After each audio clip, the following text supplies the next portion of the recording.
તારું નામ શું છે? કિશન છે તારું નામ. અચ્છા, પપ્પાનું નામ?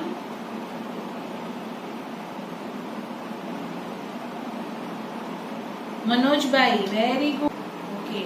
અને તું સ્કૂલનું નામ? હા. લાઈન સ્કૂલમાં ભણે છે. કયા ધોરણમાં ભણે છે? 10મા ધોરણમાં ભણે છે.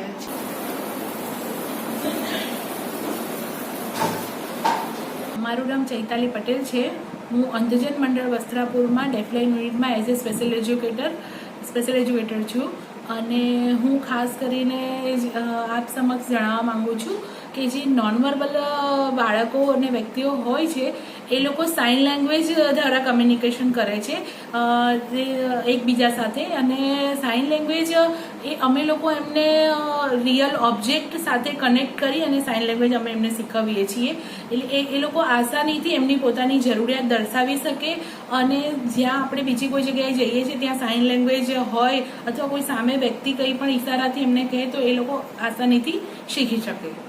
જે નોન વર્બલ બાળકો હોય છે એમને આપણે કક્કો સાઇન લેંગ્વેજ દ્વારા શીખવીએ છીએ, જેમ કે ક, ખ, ગ, ઘ, ચ, છ, જ, ઝ, ટ, ઠ,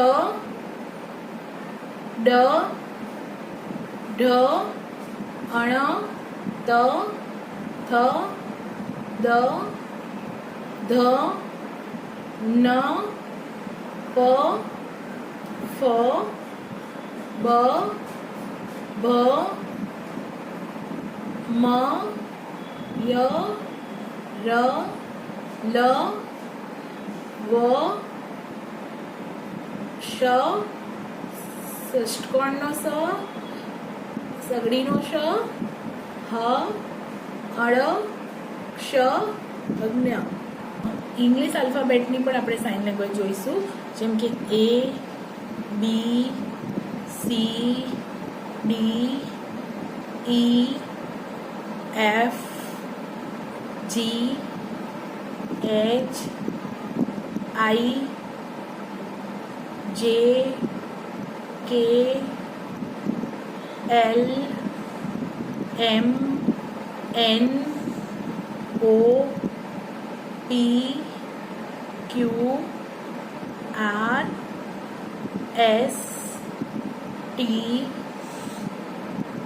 યુ, વી, ડબલ્યુ,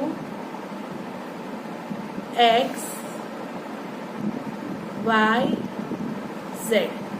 આજે જે આપણે અક્ષરોની સાઇન લેંગ્વેજ જોઈ તે સાઇન લેંગ્વેજ અને સાથે રિયલ ઓબ્જેક્ટ સાથે રાખી અને જે નોન વર્બલ બાળકો હોય છે તે કમ્યુનિકેશન કરતા હોય છે.